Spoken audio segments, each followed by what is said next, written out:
Good morning. It's Monday, May 8th. Top story is coming to you from the Teach Them Diligently Homeschool Convention in Pigeon Forge, Tennessee.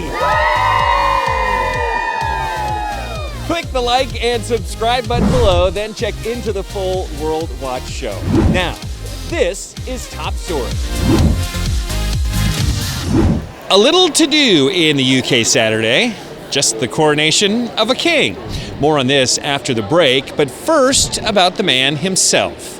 Prince Charles Philip Arthur George, born in 1948, the first child of then Princess Elizabeth and Prince Philip. He became heir apparent at age 3 when his mother became queen. Most heirs are tutored privately, but Charles was the first to receive an outside education and later earn a bachelor's degree. He served 5 years in the Royal Air Force and Navy. In 1981, Charles married Lady Diana Spencer. They had 2 sons, William and Harry, but their union was marred by infidelity. For his part, Charles had a long-running affair with his now wife, Camilla. It left him deeply unpopular as Diana was much loved. They divorced in 1996. She died tragically in a car crash a year later.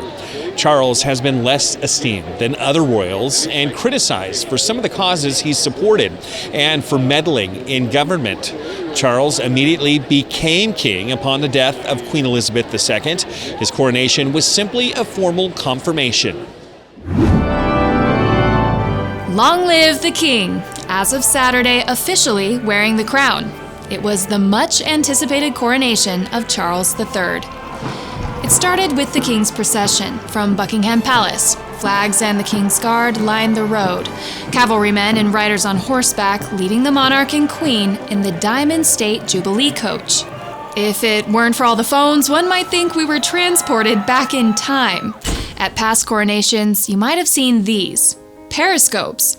UK coronations date back more than 1,000 years. Before TV and social media, the procession was a rare opportunity for the public to see its monarch.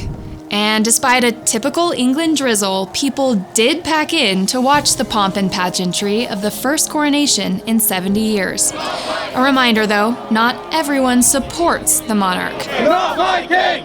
Not my king! The procession clopped along close to 1.5 miles to Westminster Abbey.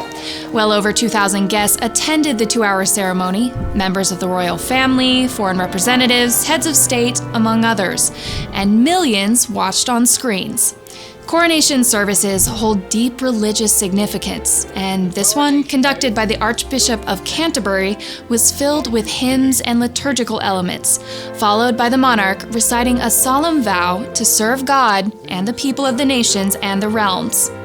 In a shift from tradition, a diverse range of faiths outside the Church of England participated. I, William, Prince of Wales. Key moments include when Charles' son, William, the Prince of Wales, knelt and pledged his loyalty. So help me God. And the presentation of historic regalia, golden orbs, bejeweled swords, scepter, among others. Sacred objects symbolizing the power and responsibilities of the monarch. All leading up to placing the 360-year-old St. Edward's crown.